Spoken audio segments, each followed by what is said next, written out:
As well as you did today. Give me that book. You got it. And it's fine. We only have to wall off my little Gave it to me. man Right cave here. area. They said, Family. whatever you've been doing, keep it up. My husband got that too. If there's anything with chewing distance, it's not up. It's fine. He used to stay in this one for me. How you doing? Yeah, I love them. Marshall. Cute dog. I'm gonna try to remember to call you you to get your scanner. Put that out. And he said, I just threw it down. Oh, okay. I said, All right. As long as you live. They were car show. That sounds good. That sounds good. He said, he knew what I was talking about. Oh, it's a cigar. You remember what so. But he said, I learned. I promise. Copy of Those are the heart of. pass out to the council, so we're all talking about the same thing. I was talking to Jim about that. I'll try to put down some bullet points on each of the pages. Why cut out? But you know, it's almost more like, Heat up a shell. I kinda- Shell. I mean, I don't always say the same thing twice. You ever had? It's kind of like I just know it, and so I say it. Right, You know. but I mean that, so that we're, Yeah. Yeah, this is what we want to. I can probably do that. I need to just, like I said, it's not gonna be a lot of, I can give you bullet points on each of us, on each of the things. Okay. You know, you see that, I got, somebody said to me the other day, you know, Neil Armstrong got out of the lunar lander, you know, he stepped that one step too bad. Then he said something else, and nobody could make it out. Even down at Mission Control, they asked him what it was. He said, nothing. Yeah, my husband. So in '97, he was down in Florida making a speech. And the reporters actually asked questions. They said, That's about it. "You made a speech. You made that famous But he's not quote." willing to do it. Yeah, he says, well, I was about 12 years old. I was quite a busy boy, playing ball all the time. And said, my buddy, I remember for a while. I and the had ball, he threw it, it went over the neighbor's yard. It happened to be right under his bedroom window.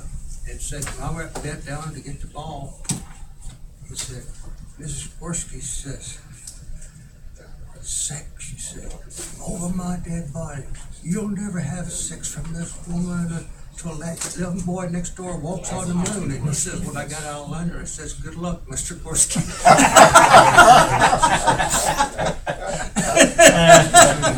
That's a classic. Yeah. You see that? I remember that, yeah. Yeah. I remember saying that. That's good. That's fun. Tim gonna be here? He might not be.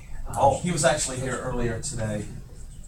There was a sheet that I needed to sign in regards to the 30th Street paving project. He was going around to Heath and Granville getting all the signatures on it that he needed. But he's got a bad pitch because he was a mess. Still? And he's back. And it's that. Oh wow. So he was a mess. And then it's kind of like this a little bit and everything. So I doubt that he's going to be. Yeah, I know. He looked like he was in significant pain. Yeah, he wasn't comfortable. That's what they were. Well, time to get started. Newspapers here. How you doing? All right, let's get started. John's here. And so John, just go right ahead there. All right, well, thank you, Cletus. I gave Eddie the month off. He deserved it, so I'm here tonight. First, I'm going to talk about Eddie. Eddie just received a certification from the Ohio Department of Natural Resources. CFPM means Certified Floodplain Manager. And that's a very important certification, and it's not easy to get. He studied probably for about 8 months and went to several classes, and he took the test and passed it on the first time. It's very similar to the type of tests that are water and wastewater plant operators have to take to be certified by EPA. He's now certified by ODNR. And what this means is managing floodplain areas is very critical. It falls under FEMA. And should we ever have floods or anything like that, we have to be able to know a lot of stuff, let me put it that way, and then he does that. He knows how to manage floodplain areas. He knows what goes into assigning permits. He knows the theory behind what happens. And whenever we have to deal with FEMA or ODNR, if Eddie is there, because he has that certification, that gives us a little more status in their eyes. So it's a very important thing to have. I'm very proud of it. Item number 2, Keller Railroad Crossing. Several months ago, we met with representatives of the Ohio Railroad Commission and the Columbus and Ohio Railroad in regard to improving that crossing on Keller Drive. And we received word from a contractor that they will begin to do those improvements starting tomorrow, weather permitting. They should be done by the end of the week or Saturday. What they'll be doing is smoothing out the crossing. I believe they're going to be installing the mechanism that goes up and down, what they suggested, and so it'll be a much better crossing when we're done and a lot safer as well. Yes, sir. How about Thornwood Drive crossing? Have they got that on the radar screen at all? Okay, this is a little confusing for me. I've never talked to anyone about the Thornwood Drive crossing, but last week a contractor came in, hired by the railroad, said he was going to do Thornwood Crossing this week. And I said, what are you talking about? You mean Keller? He goes, no, I mean Thornwood. Well, I said, well, we're doing Keller next week. And he says, I didn't know that. So I'm not sure what's going on, but I told him, I gave him the name of the railroad and all this other stuff for people to call, to contact. Apparently, the people he is talking to in the railroad are not the people we're talking to in the railroad or the Railroad Commission. And not only was he going to do Keller, he was going to do a few other crossings between here and State Route 37, along Canyon Road and a few others like that, Beaver Run Road, not Beaver Run Road, Alley Lane. So, I don't know, Jeff, I'm totally confused. I do know that tomorrow, if the weather is good, the contractor will start with the Keller crossing. And we warned him, please don't do Thornwood Drive this week because Keller's going to be closed. So he was going to coordinate everything. But that's all I know. He never got back with us, and no one else from the railroad has gotten back with us either. So it's a blank right now, so I don't know what's happening there. But our crossing on Keller should be done here by the end of the week. I go with both those crossings frequently. Well, I could argue that Thornwood might be in worse shape than Keller. I would agree with you. I think Thornwood is. And apparently the railroad agrees with you too, and the Railroad Commission, and maybe just yeah. They both need attention. Yeah. And prioritize just logically. Young people seem to need it But urgently. with my confusion. So everything that we have been communicated to by the Rail Commission was that it was going to be Keller. That's correct. They never mentioned to us that Thornwood was going to be worked on. No. But this contractor mentioned Thornwood. And I questioned him several times. He was positive it was Thornwood, plus a few others. And what's strange is that we've met a couple of times with the Railroad Commission and the railroad in regard to Keller Drive to coordinate it and everything else. There have never been any meetings on Thornwood. And there is only one railroad crossing on Thornwood Drive. And so I don't think he was confused about it.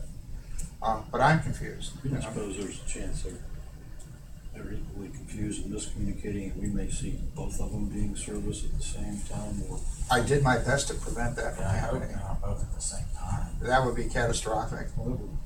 But I made it very clear to him what the time frame was, and he thanked me for it because he didn't know. And I gave him the appropriate names and numbers to call to make sure that they had a schedule that wouldn't conflict. So, You've reached out to the railroad? yes. So anyway, I was gonna tell you, they're moving equipment in now. I would say they're starting tomorrow, because they put the new, that big silver box probably has all the controls in it. There's a brand new one sitting there. They probably had 5 or 6 vehicles out there moving equipment today. It wasn't closed, but they were At station. Keller? Yeah, I think it's gonna start tomorrow, because they're piling equipment in and they were all here, so. And I was also gonna tell you that told Eddie good job to you, because he came walking through my door with just a piece of paper informing us that the tracks are gonna be closing it. So it sounds like you guys went out and communicated with all the business, which is nice. We did. All the businesses on Keller and the concrete company in your business, we distributed flyers to make sure they're aware of it. Called the school, and Jenna contacted the newspapers and the radio station. So we did our part, and if the railroad started today, then that's good. The timing is right on. So maybe this other contractor was confused about something else, or out of the loop on something, or we're out of the loop, but we don't know. But anyway, thank you. That's where we stand right now. Any questions on that?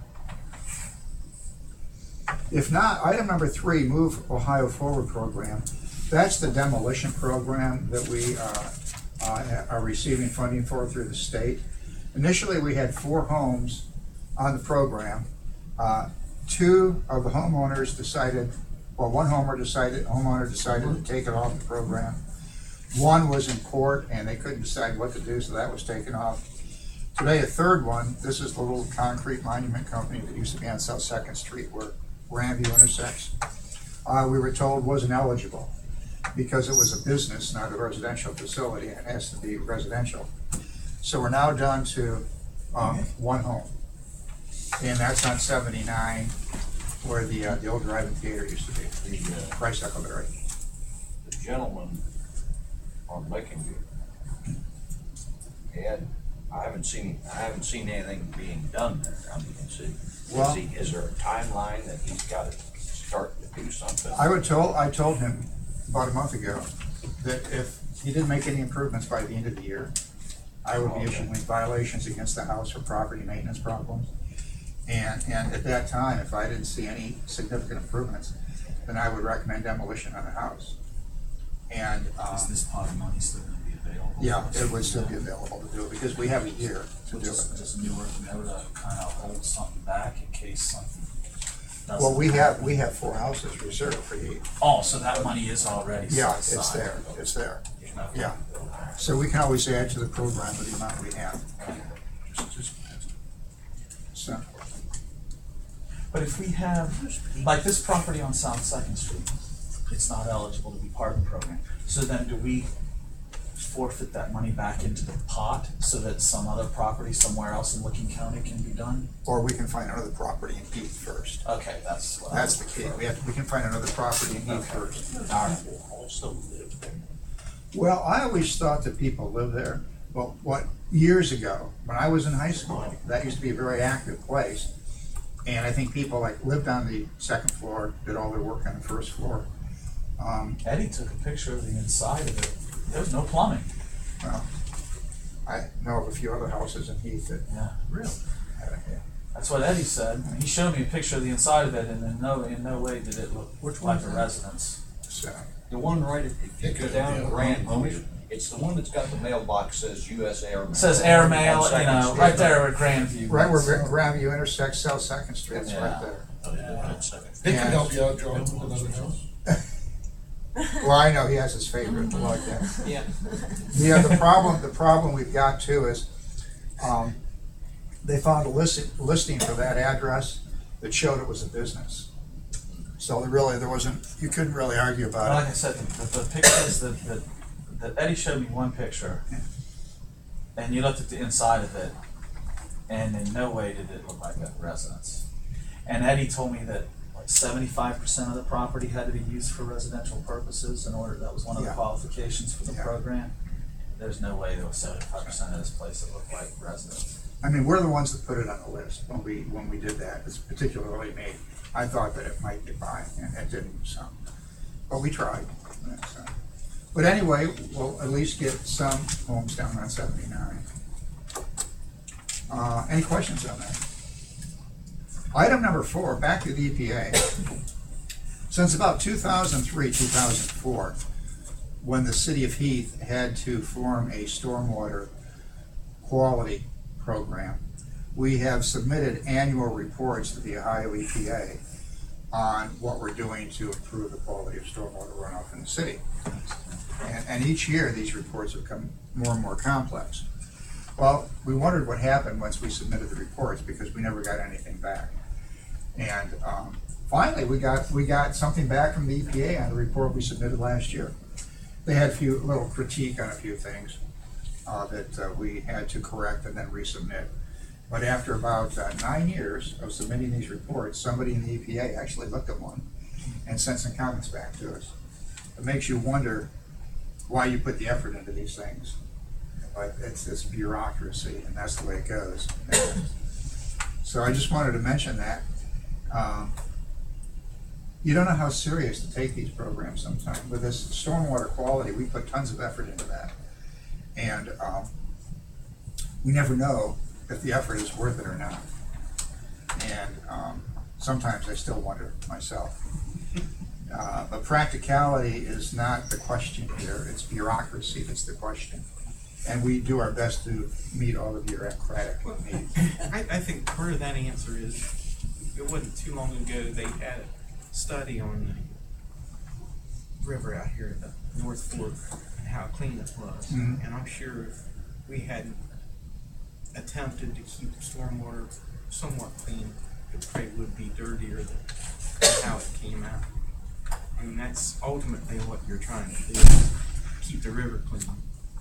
The thing, well, I won't go into all of it, but that's a good point. So, anyway, we did get a response. It's like calling out there on the universe reading for hundreds of years and finally getting a response. I kind of looked at it like, don't think that way. But anyway, we were surprised that someone actually read our reports, especially Eddie, because he spends about 2 weeks every year preparing these things, because you have to have so much detail on everything. So, anyway, just wanted to mention that. Item number 5, project updates. Hopewell Bridge is pretty much done. If you've gone over that in the last couple of weeks, you'll notice it's a lot smoother than it was before. The milling that they did corrected it.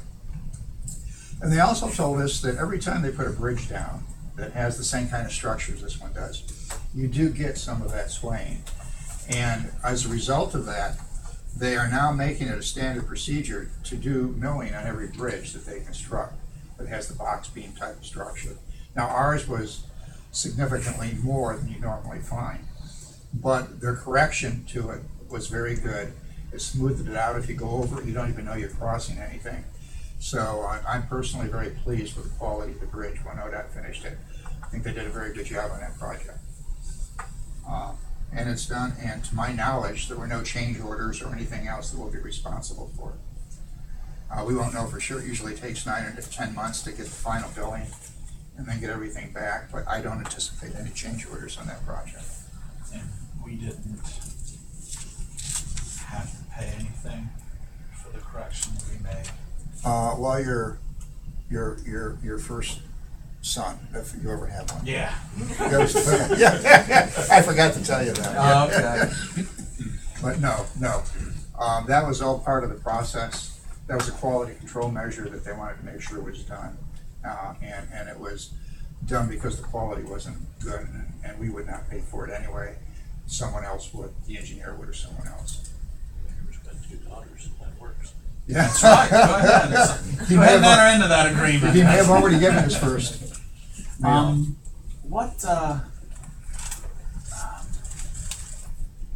right, so it was $1 million project. Yes. Like about 800,000 came from federal and state. The other 200,000 came from the OPWC grant that we got. Did we have like less than $10,000 actually into that deal? We did have to contribute a small amount to it. I'd say it was about 10,000. I don't remember exactly. For some reason That's that right. figure. Yeah. We did. What happened is the bid came in. No. What ODOT does is they do final calculations on what they estimate the cost of the project will be. And in this case, before it went out to bid, they estimated there would be about $10,000 more than what we had put into the bridge already through OPWC. Wow. So we had to contribute $10,000 more. We may get some of that back. Okay. I'll have to wait and see. So we spent about a penny for every dollar that was spent on that $1 million project. Oh, or yeah, something like yeah, that. yeah. That's not bad. No, that's a good way to use taxpayers' money here in the city. So, anyway, the project's done, it looks good, we're very happy with it. State Route 79 is almost done. The only things left to do, obviously the landscaping has to be done, and you don't know how hard it is to get poison ivy and poison sumac this time of year to put in the median. Because we don't want people using the median for advertising or during MoPA or anything like that. So I'm always thinking, well, great, poison ivy. It looks pretty, you know, when it flowers and everything like that. Okay, well, maybe we won't put poison ivy in. I see Kent's writing down everything. I think it looked pretty good though myself. But the landscaping should begin next week. They're going pretty much according to plan. And there are a few other things to do. They have to put up the posts that support banners and things like that. And those should go up in another week or so. And we have ordered our first banners for the posts. Selected Christmas banners, and they'll be put on first. And the mayor came up with an excellent idea. You know, your goal is to use these posts to reflect the city with banners that have certain things on them. And the mayor, I don't know if you want to discuss it. What's your idea? You know, I've been to other areas where they have, you know, banners that hang from, say, light posts, you know, on the side of the street or something like that. And what I've seen oftentimes are that those banners are sponsored by various businesses, you know, throughout the city. So my suggestion to John was that she work with Jenna. You may recall back before this project really started, we contacted all of the businesses within the project area to try to get an email address for them so that we could email them the regular updates that we were sending out, you know, on the progress of the project. So we already have somewhat of a database of how to contact existing businesses along that area. My thought was to approach those the businesses in Heath first, those businesses within the project area, and ask them if they would like to sponsor one or multiple banners. And I figure we could have one for spring, summer, fall, winter, and then separate ones for the holiday season, right? Which are the ones that John's referring to that we've ordered. But I thought, you know, maybe the area businesses along that stretch, and then once we've contacted them and anybody that was interested, then we could expand to other businesses in the city. But you know, give them a chance if they would like to sponsor a banner that will hang on the, you know, we've got 3 islands in the median, and there will be a pole on each end of those islands, so we'll have 6 poles. You've got 2 bars that come off the sides of each pole, so you have 12 possible banners. Maybe the businesses would like to, you know, sponsor a banner, and at the bottom of it, you know, it says, you know, ABC, you know, auto sales or whatever, you know, business it might be. Now, what that might actually require, and I think we need to maybe look into this a little bit more as far as how we would craft it, but it might actually require a modification of either the sign ordinance and or an ordinance that our police department identified, which says that you can't like be out in the middle of a public road promoting a business. So we need to take a look at that and see if maybe we could add a caveat for, you know, being able to have these banners or whatever. But I think it would serve 2 purposes. Number one, you get the business to sponsor the banner, then you don't have to pay, the city doesn't have to pay for the banner. And number 2, like I said, you get the area businesses involved, a little bit of promotion for them, a little bit of, you know, community involvement for them, those types of things. So that was an idea that I shared with John. I think was it today or last week? Well, last or week you sometime. came up with Yeah, it. yeah. So so anyway, so we'll have to take a look and see if there's any ordinances that would need to be addressed. But I thought it'd be a pretty good idea. These banners are going to be what, 30 inches by 60 inches, so it's 2.5 by 5 feet. Business name down there at the bottom of that. You might be interested in doing that. Like I said, since this is within the since these are in the project area, and we know, that those businesses within that project area had to kind of put up with this, I thought, well, let's give them first crack at sponsored banners if they're interested in doing so. Let them have first crack. They would order a banner through John. Yeah. We would, we would select the banners, and then like the ones that we'll put up after Thanksgiving. There are 4 separate banners, 2 with a very similar look, 2 more with a very similar look.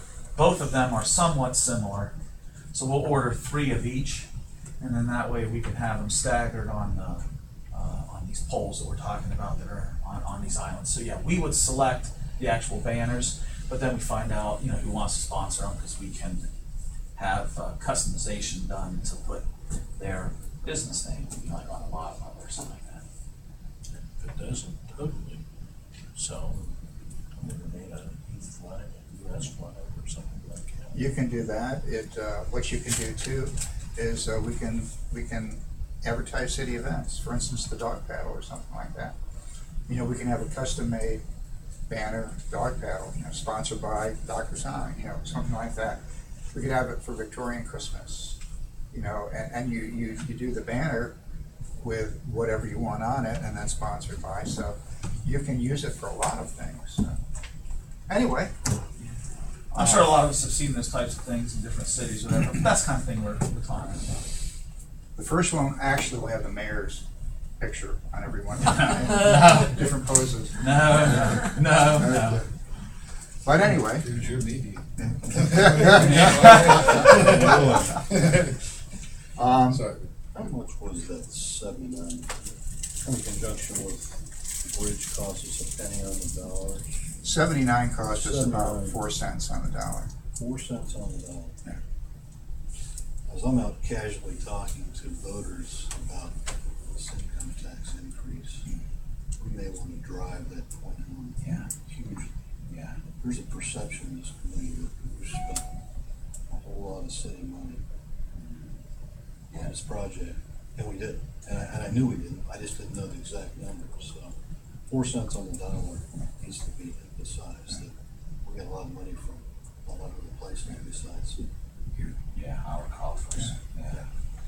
Heath wrote a letter to the advocate editor that he submitted on Friday, and a portion of that speaks to that, the fact that the city has been successful in obtaining various grants and funds for different projects that have gone on in the city. Not all of,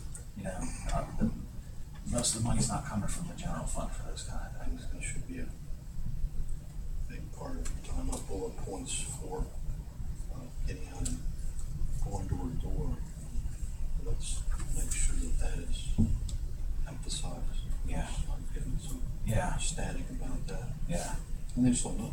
Exactly. Well, yeah, and we can, strategize along those lines a little bit too. But I think what Jeff's saying, so I've heard a little bit of that, too, and it takes a minute or so to explain it. Oh, okay, now I understand. They see it on a lot of different fronts. You gotta tell them. Yeah. 4 cents on the dollar is a bargain. Well, to give you an idea, to maybe illustrate that point regarding the 79 project even more, the amount of money out of the general fund that the city spent on all the various improvements along that stretch the amount of money that came out of the city's general fund would not have even covered the cost to pave Okay. that stretch of the road that we're talking about. So that is something that I've used to kind of illustrate the point that, you Right. know, We just need to to. the total cost of the We need to project. educate this community and the voters, just that. But we have to get this. We'll have a lot of safety improvements. It should save lives and save accidents. There's a water spot at the intersection of Hopewell. You probably noticed it, where the median is. That's where the Tim Kelly fountains are. We originally thought that it was water from our water lines, but the water department tested it several times. And you can always tell if it's Heath water because there's a certain amount of chlorine and fluoride in it and stuff like that. And it doesn't have that. So it's not water from our water lines. And the engineer, the contractor, and ODOT all feel that what it is just water that's seeping between the layers, between the base of the road and the asphalt, and maybe even between some of the asphalt or against the curb. So what they're going to be doing is at that location, they're going to drill a small hole next to the curb all the way through the asphalt, about 6 feet into the ground, hopefully not hitting any water lines, and put a pipe in it and let the water drain. They think that will clear it up.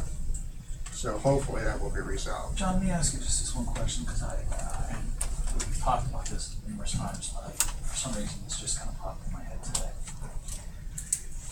So when they put the median in, they dug down through all of the, 16 inches or so of asphalt and concrete and everything else. Okay. So they dug down and then they got to the bare ground, right? And then they worked on putting in the curbing for the median and that kind of thing. Are they thinking that this water is from a groundwater source like further down than that? Or could this be water getting in between, if there is a gap, between where the cement of the curb is and where the asphalt of the road is? And so water gets down in that gap and then funnels down to the end, and then that's where it's visible. Is it coming from under the ground, or is it coming from the surface of the road being channeled to that spot? They don't have an exact answer. In other words, they don't really know for sure. This is just a hypothesis Okay. of where it's coming from. Since all three seem to agree that that's probably it. I'm not saying it is where it is what it is, but that's their best bet right now. So that's their guess, maybe, is Okay. the best thing to say. They feel it's a reasonable guess as to where it is, because the water department has very conclusively ruled out our water. I know, John. So, Appleman's been testing yeah, it. yeah. They were testing it regularly at different intervals to try to see if there were any variations. You know, the pattern that you see is if you go 4 or 5 days without any rain, Dries it up. pretty much dries up. Now, if we get rain tonight, tomorrow, it'll look pretty wet. For the next couple of days. So it just, no one really knows for sure exactly where it's coming from. What they're really looking at is hopefully the solution is what they've decided, and just let it go with that. That's the best you can do. Could that be a driving hazard, John, in the winter? Yeah, But if it stays wet, in the winter, good. and that's why we gotta get it taken care of. So, and no one is eager to cut the road up, to see what's underneath. What's that? Wayne had a question. Oh, I was curious about the spot at, I guess it's Putnam, where the center, what do you call the plastic strips that they put in the center, reflective tip? Yeah. Where they're leaning, how they're oh, leaning. that's a punchless item actually, too, because now, the when you whole, drive your car, you're supposed to slap them as you go by. What that is a contractor error, and at that point, the median, actually, the center of the median was supposed to be a high point, and it was supposed to slope down about 1 inch until you got to the curb. Contractor screwed up. He knows that they're going to remove that. They're going to remove about 20 feet of it. Now, they don't have to damage the asphalt to remove it. They can remove it without damaging the asphalt, re-pour the curb, and reset the concrete in the median. That's going to be done. We have a punch list that we're putting together. The contractor's already aware they have to do that. That does look kind of sick. I had a couple Say the people least. comment on it. Yeah. So we're well aware of that, we're not accepting it. Traffic, right now at least, seems to be flowing reasonably well. I think the real test will be when you get into the end of November, December, then we'll see how well it really manages traffic. Right now, it's a little early, so I'm not getting too excited about anything.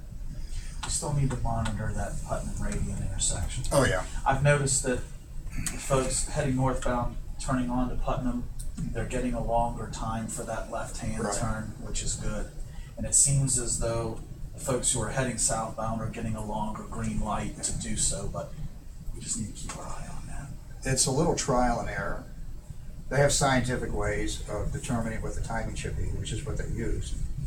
But that doesn't always work. Sometimes you just have to go with what's actually occurring. So mathematics works 90% of the time. That was 10% of the time at that particular intersection. So anyway, it's getting close to completion. Most of the painful part is done. When they do the landscaping, they're not going to be shutting down any lanes or anything like that. So we're getting there. We're getting there. 7 years ago, I didn't think we'd ever get to this point. So hopefully that project will be forgotten soon and we can go yell at John Geller for doing something. That's here by the drugstore. Walgreens? Yeah. Young lady, she is in the left lane, I'm in the right lane, Charlotte and I coming down. And I noticed her drifting over and she was texting. Oh, And she almost pushed us to the limit. And I blew at her and then she gave me the finger, so apparently she didn't need that one for the message. I was gonna say, she stopped texting for a I second. hope it was that one. That was a texting thing. Yeah. I guess we can't do anything about that. But Any other questions on 79? Create an ordinance. The next item, the Thornwood Culvert, we're pretty much ready to start that. That'll be a project for early in the summer of next year. Our contribution will be about $50,000, and the mayor has put that into next year's capital budget. Then the Thornwood paving project, we were hoping to do next year too, but the county ran into some problems with funding their portion of it. So they've asked us to delay it a year, and actually in delaying it a year, that helped us some, because it appears that we won't be able to get an OPWC grant for that, because the city's gotten too many OPWC grants over the last several years, and other communities have to get them, just in fairness. So we probably would not have gotten an extremely good chance, we wouldn't have gotten a grant when we paved this. So what we did is, we took money from another federal project and put more of the federal money into this project to reduce the amount that we'd have to pay. So when we do pay Thornwood Drive, we're still gonna have to pay them a certain amount. It'll be approximately $69,000. That won't be this coming summer, that will have to be the summer of 2014. Now, what will happen is in the summer of 2015 or the fall of 2015, that's when we'll do Hopewell Drive. So we won't put too many of these together. The thing we're gonna have to worry about next summer, the approximate amount was $69,000, our share. The county of Newark also have a share of the Thornwood Drive. Do you have any idea about the Hopewell Drive? Yes, our share of the Hopewell Drive project will probably be about $60,000 to $70,000. Now the Hopewell Drive project, I got last, I'll talk about it now for a few minutes, probably will occur in the summer or fall of 2015. And that will not involve just paving, repaving, but what we want to do is upgrade the crossing at State Route 13 to add a turn lane. And we may want to consider putting a traffic signal in the Licking View Drive. That's just maybe. I think we're gonna have to look at warrants and everything else. That's kind of scary when we do that, because that's gonna slow everything down. But whether we should do it or not, if we're going to ever do it, that's the time to do it, to include it with the project. I want to kind of plant a seed in everybody's mind about the idea of a light there at Licking View. As John said, we would want to have a warrant done, which basically tells you whether or not a light is called for at that intersection based on probably traffic volume and pattern and that kind of thing. That costs a little money to go through that process. I'm not a big fan of spending money to go through a process and then not actually follow through on the recommendation that you end up getting. You recall we kind of had that conversation about the water and wastewater rates when we had that study done. So what we maybe need to think about is, do we want to see a light at Licking View and Hopewell or not? If we don't, if we pay for a warrant to be done, and that warrant comes back and says, yes, a light is warranted for that intersection, but then we turn around and say, well, we still don't want a traffic light there, then we will have wasted the money on getting the warrant done telling us that, yeah, we could have a light there. So we don't need discussion on it tonight, we don't need to talk about it tonight, but just to plant the seed, I want us to be thinking about, would we want a light there if the warrant came back saying that yes, one is warranted there? Because if the answer to that is no, then I don't want to waste the money of having the warrant done to even look at it. So I just want to plant that seed.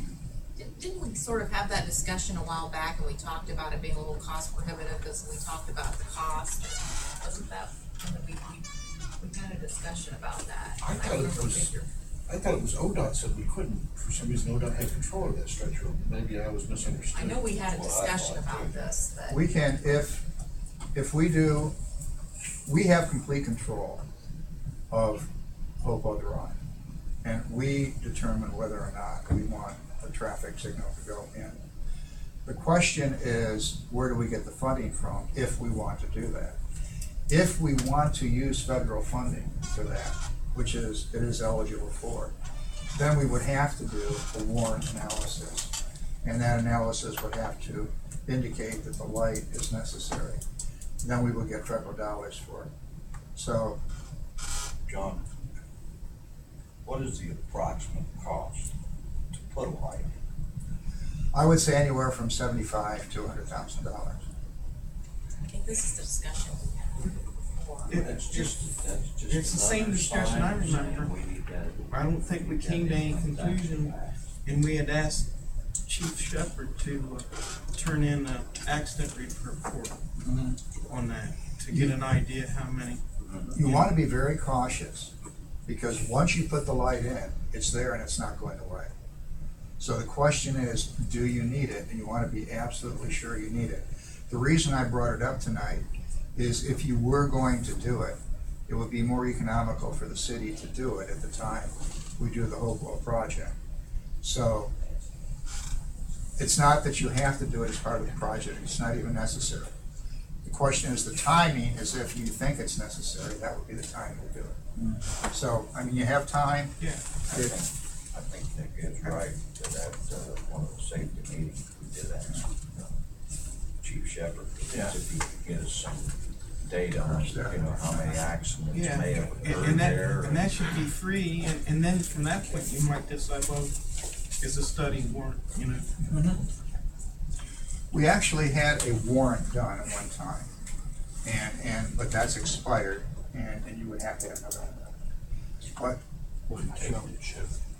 What it showed was that you could put a traffic signal in. It showed that you could put a traffic signal in and use federal funding. But that doesn't mean it's necessary, okay? The warrant has like 14 different things I think you look at. And it met one of the criteria, and you only have to meet one of the criteria in order for federal funding to be available. Well, in practicality, maybe you want to meet 8 or 9 of the criteria before you determine it. So, it's something you got to balance. What's the age of the warrant? The age of the warrant's about 5 years old. We had it done about the time the Glenwood condominiums were going in. Share that with us, so I have a copy of it someplace. that. That would give us some idea. It's nothing I would get excited about. It's just one of those things, it's an elective, whether you think it's needed or not. Wasn't there a comment that school time was the biggest problem? I'm sure. I don't know. I That wasn't would be present. most volume of traffic coming out of there. I think that's one time, and then in the morning, I know when I go to work, I'm by there a little before 7, there's a lot of traffic and stuff like that, so they're probably peak times. There it is. Yeah. O'Brien would use it all the time, you know. Yeah, in fact, I'll know, just like you said, if school just let out, or again, early in the morning, I'll just cut back around through Tim's neighborhood and run up past the AutoZone there and head that way. It's just, because you can't wait a while to get out at certain times, just because everybody's coming to, especially when they come to school. Yeah. Forget it. That'd be a perfect place to put a turnabout. Okay. Say a roundabout? Probably a perfect time for me to go on to the next. The reason I'm bringing all of these up is we've got a pretty tight construction schedule for 2013, 2014, 2015, where we will be contributing significant dollars from our capital improvement budget into these projects. That's going to strain or eliminate residential street paving during those years or other things. 2013, we'll only be spending about $50,000 on construction, but I've got to start the design work and stuff on Hopewell Drive, which is going to be another $20,000 to $30,000. So you're looking at probably $80,000 in 2013 for construction or design of projects. Then you go into 2014. 2014, we'll have the paving of Thornwood Drive. Oh, wait a minute, 2013. I also forgot, is that, 30th Street, That's next year. is that 2013? Yeah. So you not only, so 30th Thornwood is Street. 14, Hopewell's 15. Right, so 30th Street's another 60,000. So next year, 50,000 for the Hopewell Drive culvert, 60,000 for 30th Street, that's 110,000. And probably at least 20,000 for design of Hopewell Drive. So you're looking at a minimum of $130,000 next year that we need to put into major road construction or design. You know, that's a pretty big burden. Tell me again why we're not eligible for Thornwood Drive, PWC. The primary reason is that we have gotten OPWC funding every year for the last 5 or 6 years, and one year we got 2 projects out of it. Were they with shared other municipalities and political subdivisions? Most of them weren't. The Hopewell Drive Bridge, the Franklin Ave water line, paving of Looking View Drive, paving of multiple streets within the city. Almost all of them have been within our entity here. And the problem with OPWC, not a problem, it's not meant to be hogged by one municipality. Every township, every village, every city in Licking County, plus other counties that we are in District 17 with, should get a share of the money. We've just had very good projects, and I'll admit I think the applications were well written that allowed us to be so successful. However, the committee that makes these decisions, and I've been on that committee for a couple of years, looks at how many times you've gotten it. And they say, okay, you've gotten it enough, it's someone else's turn. And we've got a couple of years coming up where we won't be eligible because they grade you, they have points. And whether you get it or not depends on how many points you get. One of the criteria that's very critical is the number of times you've gotten OPWC funding in the past. If you've gotten it quite often in the past, you actually lose points. And that's what we're up against here. How about the fact that Union Township shares in this, Grandview Township shares in this, and the City of Newark shares in this?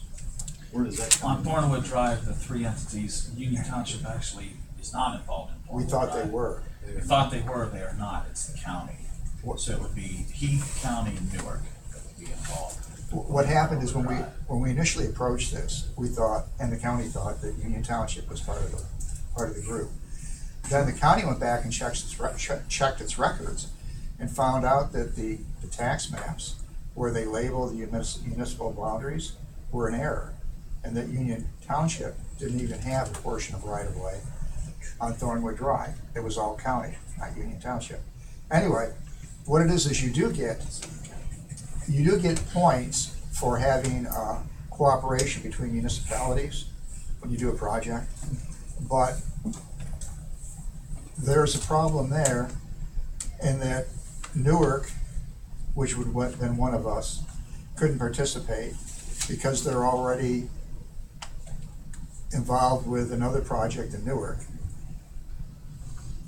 The county didn't want to participate for this year because they didn't have funding for their share of the project when they found out that they had a lot more than they originally planned. They didn't have the funding for it. So that greatly reduces our strength in writing the OPWC application. But it does help us in another light. By the time we get to Hopewell Drive in 2015, that's going to be an expensive project. And that will be a perfect one for us to do an OPWC application for. So it's good to miss a year. It's good to miss 2 years sometimes, because that will strengthen our next application, because we'll have that void between getting OPWC grants. So yes, it hurts us on Thornwood Drive, but it's going to help us on Hopewell Drive. Which should be more expensive for us. Yes, it will, because that'll be only ours. Question, you just say on the OPWC, they pretty much made it clear you're not gonna get it. And my question, is it better to set silent and not ask for anything? Or are you better off asking for it knowing you're not gonna get it? That way they can say, okay, he's asked for the last 3 years, now they're asking again, we can do something for him. I didn't know if it really made a difference. It doesn't, having sat on the committee, knowing how the committee works that makes the decisions, it doesn't really make, it would have been just a frustrating attempt at our part to write the application, knowing that it wouldn't have much of a chance. And OPWC does an excellent job at funding projects. They're very fair, and they're not hurting us or cheating us or abusing us in any way, shape, or manner when I make these statements. It's our time not to have a year for a project. I mean, we have been very lucky. It used to be when I started writing these applications that we would be lucky to get a project every other year. But we just went on a roll. I call it the OPWC gravy train. We stayed on that roll for quite a few years, and we benefited tremendously. It's time for us to get our head out of the trough. Yep, it's our time to move out and let somebody else get in the trough. You know, John touched on this. The money for the projects that we're talking about here need to come out of our capital improvement fund, which we know that we are not funding adequately, and the balance in that fund continues to decrease every year as we continue to not fund it adequately.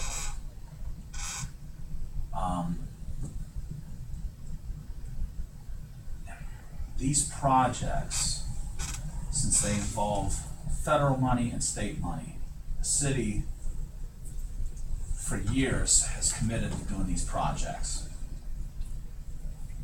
If we reach a point where we have to now back out of the projects that have already had money committed to them through LCATs, federal sources, am I correct in assuming that that reflects poorly on the city then?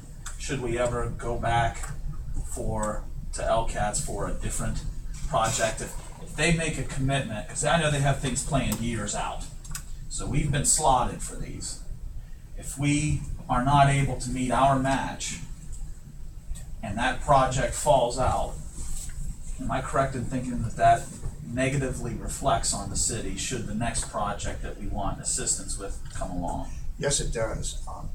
This is not a big problem here where we are, but it's a bigger problem in larger cities. They have a lot of ODOT money where they get the money and then they don't go through with the projects. So that money was committed to projects 4 or 5 years in advance, and it's never used. And there are many other projects that could have been used for, but it just sat there idling and it never gets used. So when we say, okay, we want $100,000 to do this or this in this particular year, we better make a commitment to do it. Because if we don't, then we're basically hurting the system and we're hurting ourselves. We're taking money from someone else that could have used it just as much as we could or needed it more. Plus we look bad because we're not fulfilling our commitment. And it doesn't help us in any case if we say we're going to do these projects in the next 5 years and we don't come through on 1 or 2 or 3 of them? I'd just like to say that we all know, and this is just another reason why we have to get this income tax to pass. I mean, we're not gonna be able to be, the mayor's not gonna be able to be Houdini and come up with the monies that we're gonna need for these projects.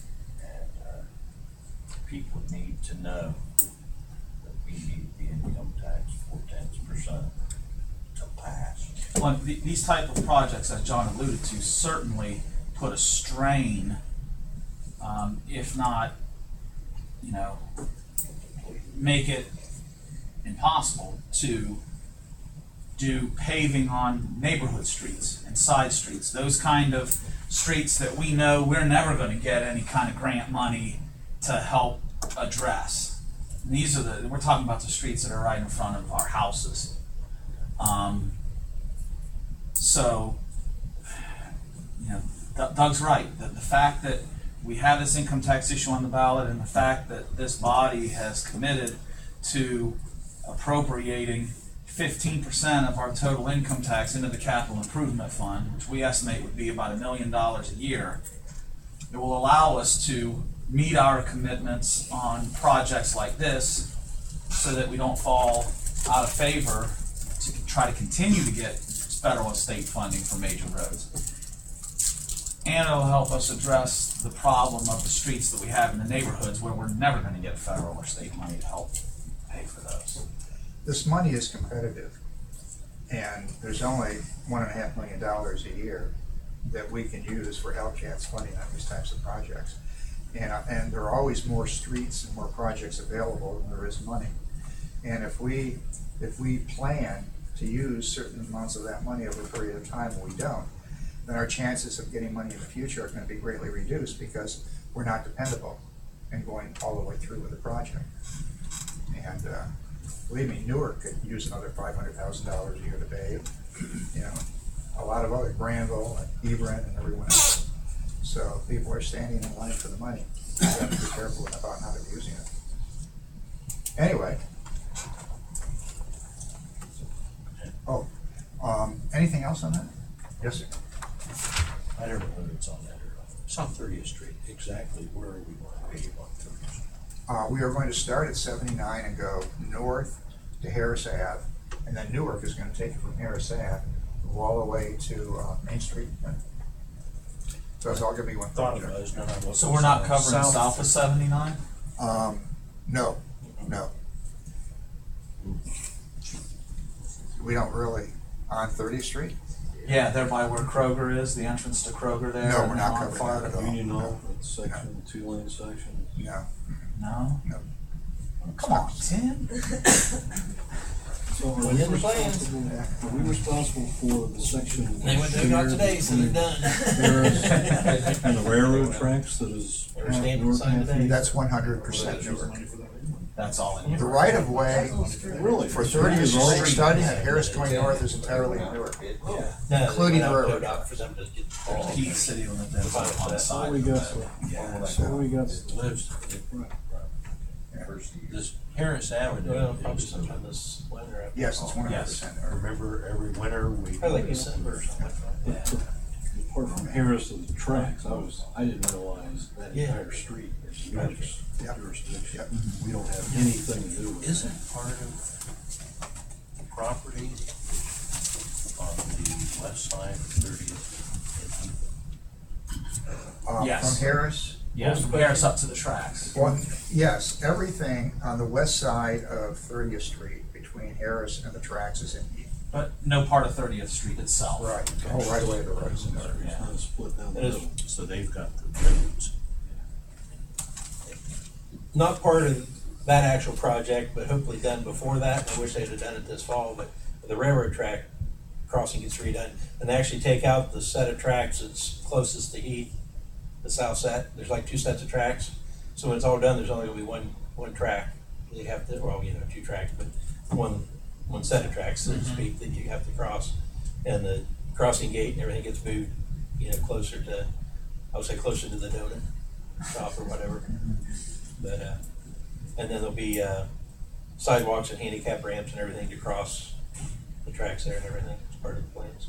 So you'll be able to walk or ride a bike or push a scooter or whatever from On both sides of the road? both sides.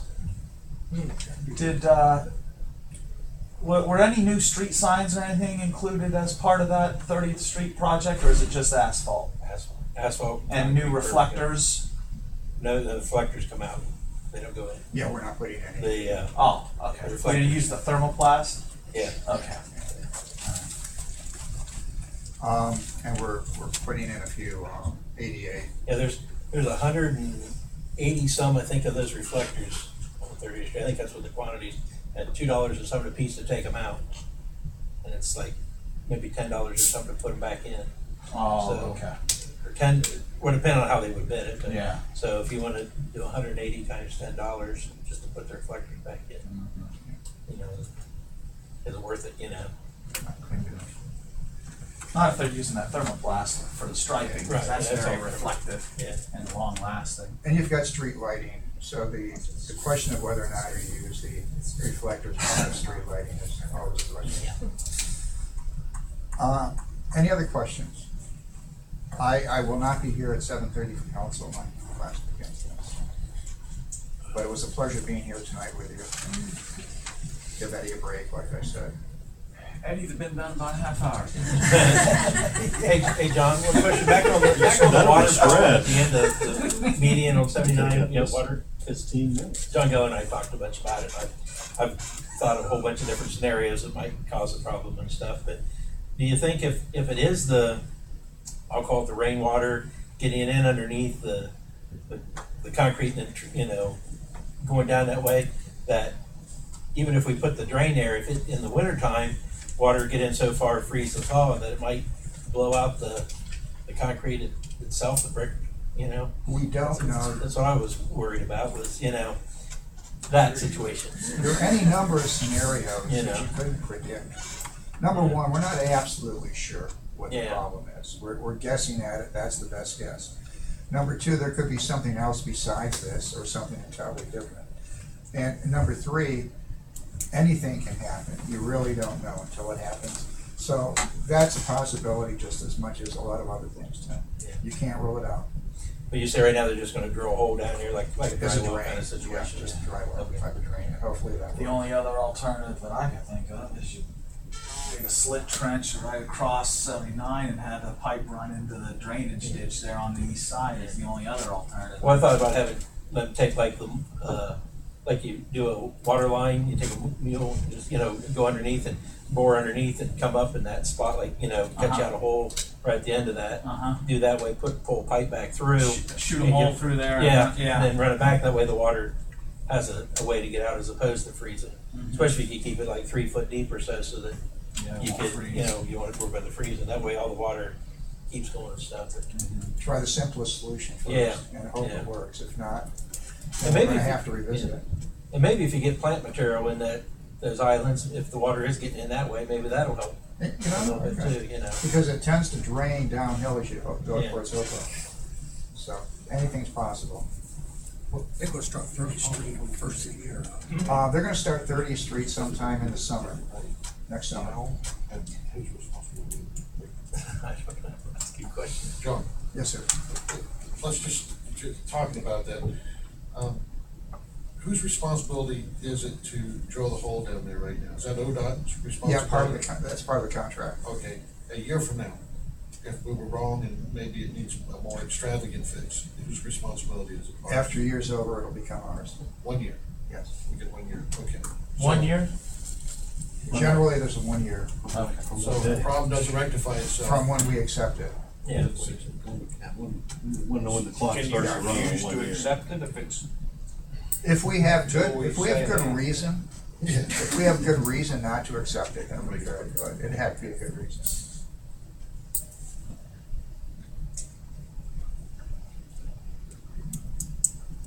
I think we just put a pump in there and make a fountain. That's what I'm saying, the Tim Kelly statue fountain right there. We just put a recirculating pump, catch it there and pump it back the other direction, back in. Or we can put another island there for planting. Any more questions for John? Thank you. Water hit you for Done, horses. John? Yes. Thanks, John. Business meeting's over. Turn it back to Mr. Fred. Hey, we gonna do minutes? Tim, I hope you feel better. Yeah. It's finance team. What we got for an agenda here? I didn't print the agendas because we have no legislative requests, and we only have one other item, which is a request for an executive session to discuss personnel. Okay, so moved. Second. Beth and Doug. Good job. All in favor? It's a nickel and dime. All in favor of going to executive session? Aye. I mean, I think the last time I saw you, There you go. did you start All right, wait a shaking when minute. you were saying?